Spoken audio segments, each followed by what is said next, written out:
नमस्कार, उत्तराखंड समाचार में आपका स्वागत है। मैं हिना जोशी। आइए सबसे पहले नजर डालते हैं आज के मुख्य समाचारों पर।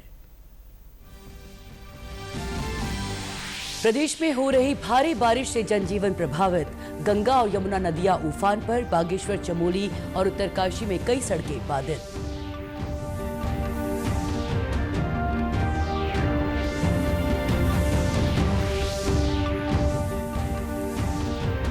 प्रदेश के 5 जिलों में आज हो सकती है भारी बारिश। मौसम विभाग ने जारी किया अलर्ट। पहाड़ में यात्रा के दौरान बरती सावधानी।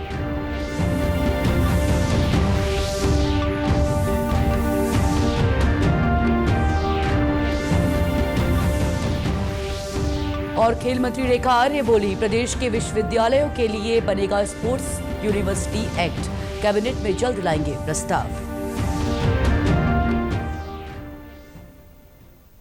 अब समाचार विस्तार से। प्रदेश में लोगों को भारी बारिश से राहत नहीं मिल रही है। प्रदेश के अधिकांश हिस्सों में कल रात से ही हो रही बारिश लगातार होती जा रही है। देहरादून में भी रात को बारिश हुई और सुबह से ही आसमान में बादल छाए हुए हैं। वहीं चमोली में रात से ही लगातार बारिश हो रही है। यहां बद्रीनाथ राष्ट्रीय राजमार्ग सहित मुख्य मार्ग खुले हैं, लेकिन ग्रामीण क्षेत्रों को जोड़ने वाले 36 से अधिक लिंक मार्ग बाधित हैं। इस कारण ग्रामीणों को भारी परेशानियों का सामना करना पड़ रहा है। वहीं उत्तरकाशी जनपद में गंगोत्री मार्ग सुबह से विशनपुर और नैताला के पास बीआरओ खोलने में जुटा हुआ है। देर रात हुई तेज बारिश से गंगा और यमुना उफान पर है। यहां गंगा के किनारे बने घाट जलमग्न हैं। यमुनोत्री धाम के पास स्थित जानकी चट्टी में नदी किनारे रहने वाले लोग देर रात तक जागते रहे। यहां यमुना पूरे उफान पर है। जनपद मुख्यालय में देर शाम को भारी बारिश होने से जलभराव की स्थिति बनी हुई है। वहीं बागेश्वर में देर शाम से ही लगातार बारिश हो रही है। बारिश से गधेरे और नदियां उफनाए हुए हैं। 10 सड़कों पर मलबा गिरने से यातायात बाधित है। गांवों में बिजली पानी का संकट बना हुआ है। इधर लगातार बारिश को देखते हुए मुख्य शिक्षा अधिकारी जीएस सोन ने कहा है कि जिन जगहों पर नदी और नाले उफान पर हैं, वहां बच्चों और शिक्षकों की सुरक्षा को देखते हुए विद्यालय के प्रधानाचार्य अवकाश का निर्णय ले सकते हैं। इस संबंध में जिलाधिकारी द्वारा पहले भी आदेश किए गए हैं। और इस खबर पर ज्यादा जानकारी के लिए बात करते हैं हमारे संवाददाता आशीष रमोला से। तकनीकी खराबी की वजह से हमारा संपर्क नहीं हो पा रहा है। फिलहाल बढ़ते हैं अगली खबर की ओर। उधम सिंह नगर जिला मुख्यालय रुद्रपुर में भारी बारिश के कारण हुए जलभराव में फंसे लोगों को एसडीआरएफ ने रेस्क्यू किया है। एसडीआरएफ के अनुसार रुद्रपुर के आजाद नगर क्षेत्र में जलभराव के कारण कुछ मकानों में लोग फंस गए। इस संबंध में सूचना मिलने पर रुद्रपुर पोस्ट से राफ्ट और रेस्क्यू उपकरणों के साथ एक टीम मौके पर भेजी गई। टीम ने मौके पर पहुंचकर राहत एवं बचाव कार्य किया। राफ्ट की मदद से उक्त मकानों में फंसे 15 से 20 लोगों को रेस्क्यू कर लिया गया है। मौसम विभाग ने प्रदेश के 5 जिलों में बुधवार को भारी बारिश का अलर्ट जारी किया है। मौसम विभाग के निदेशक डॉक्टर विक्रम सिंह ने बताया कि देहरादून, उधम सिंह नगर, नैनीताल और चंपावत जिले में भारी बारिश की संभावना है। इसके अलावा बागेश्वर में भी मध्यम से भारी बारिश होने के आसार हैं। इस दौरान उन्होंने पहाड़ की यात्रा करने वाले लोगों से विशेष सावधानी बरतने की अपील की है। 7 तारीख से लेके और पूरे वीक तक या 5 डेज तक का तो सामान्य के आसपास जो एक्टिविटी है वो प्रदेश में मिलती रहेगी। मैं कहूँगा हल्की से मध्यम बारिश जो है, जो आपको हिल्स में खासकर या कुमाऊं रीजन में ज़्यादातर जगहों में हल्की से मध्यम बारिश जो है अगले 4-5 दिनों मिलती रहेंगी।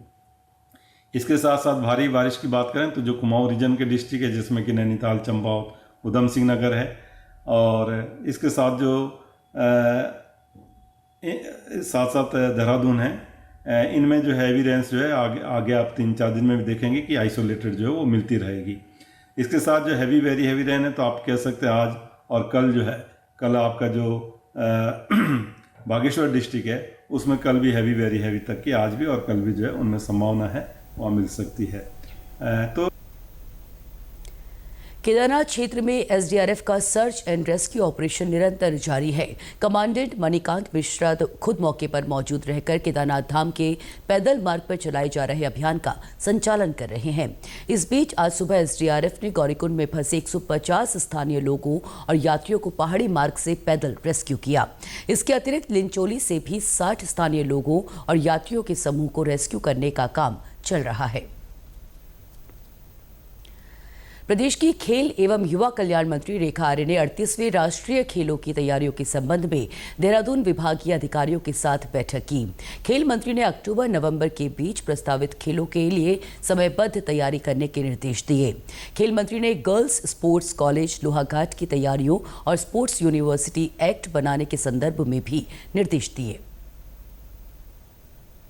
राष्ट्रीय खेल जो अपने यहाँ अक्टूबर से नवंबर के मिड में होने उसकी तैयारियों की आज समीक्षा की है। इसके साथ साथ में आज 29 अगस्त को हमारे राष्ट्रीय खेल दिवस है, उसकी तैयारियों के संदर्भ में भी विभाग को निर्देश दिए हैं। इसके अतिरिक्त हमारा गर्ल्स स्पोर्ट्स कॉलेज जो लोहाघाट में बनना है उसकी तैयारियों के परिप्रेक्ष्य में भी समीक्षा की गई है।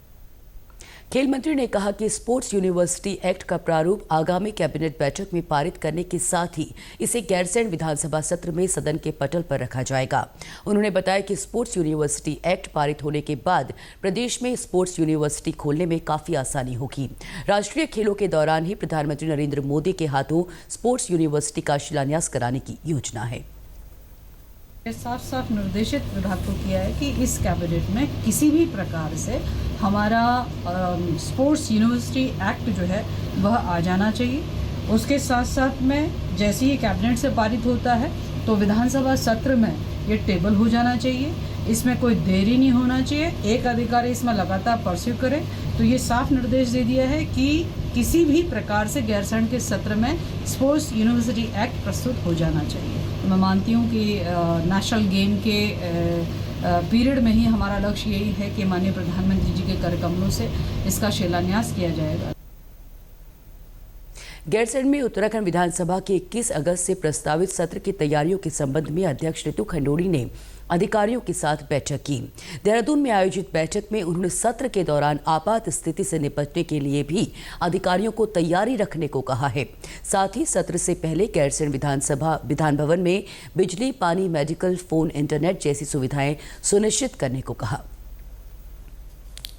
सत्र को लेकर पूरी तरह से तैयारी है हमारी, लेकिन मैंने आज अपने अफसरों के साथ जो विधानसभा सचिवालय है उनके साथ एक बैठक की है ताकि जो भी हमारे जो सत्र है वो सही तरीके से चले, किसी को किसी तरह की समस्या ना हो और जनता के जो भी प्रश्न होते हैं, जो भी मुद्दे होते हैं वो हमारे सदन में उठ सके और उनके जवाब मिल सकें। इस तरह से प्रयास रहेगा कि सभी को ठीक से सुविधा मिले और सत्र ठीक से चले।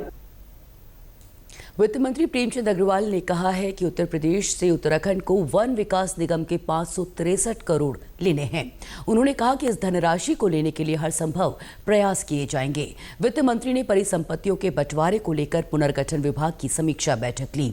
इस मौके पर मीडिया से बातचीत में उन्होंने बताया कि उत्तर प्रदेश से अलग होने के बाद कुछ परिसंपत्तियों का अब तक सही बंटवारा नहीं हुआ है।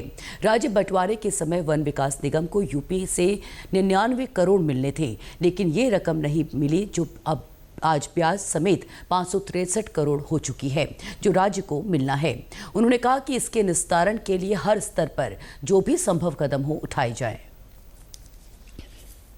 देखिए, आप जानते हैं कि जैसे उत्तराखंड राज्य का निर्माण हुआ और उत्तर प्रदेश, क्योंकि आप जानते हैं कि हम पहले उत्तर प्रदेश में हुआ करते थे और उनसे अलग होने के बाद कुछ संपत्तियों का बंटवारा हमारे माननीय धामी जी और माननीय उत्तर प्रदेश के मुख्यमंत्री आदरणीय योगी साहब के बीच में जो बातचीत का सिलसिला जारी हुआ, उसमें बहुत से मुद्दे तय हुए, लेकिन अभी कुछ मुद्दे तय होने बाकी हैं, जिसको लेके मैंने आज अधिकारियों से बैठक ली है और उनसे कहा है कि हम जो हमारे ऐसे मुद्दे हैं जिनका निस्तारण होना बाकी है, तो उस पर हम लोग आगे कदम बढ़ाएं।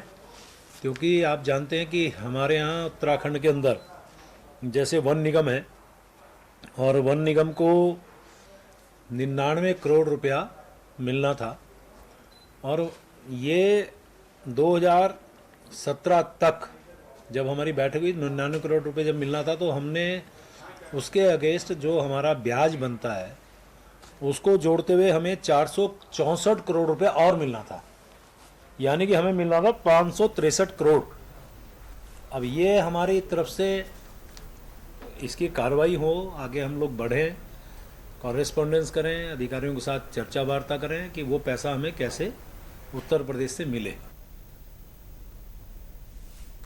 पेरिस ओलंपिक में भारतीय पहलवान विनेश फोगाट को अधिक वजन के कारण महिला कुश्ती 50 किलोग्राम से अयोग्य घोषित कर दिया गया है। अब वे फाइनल मुकाबला नहीं खेल सकेंगी। वहीं मनिका बत्रा, श्रीजा अकुला और अर्चना कामत की टेबल टेनिस टीम सेमीफाइनल में पहुंचने की उम्मीद में उच्च वरीयता प्राप्त जर्मनी से खेलेंगी। ये मैच दोपहर 1:30 पर होगा। एथलेटिक्स में ज्योति याराजी, हाई जंपर सर्वेश अनिल कुशारे और ट्रिपल जंपर अब्दुल्ला नारंगोलिंटेविटा और प्रवीण चित्रवेल अपनी अपनी स्पर्धाओं के पहले दौर में उतरेंगे।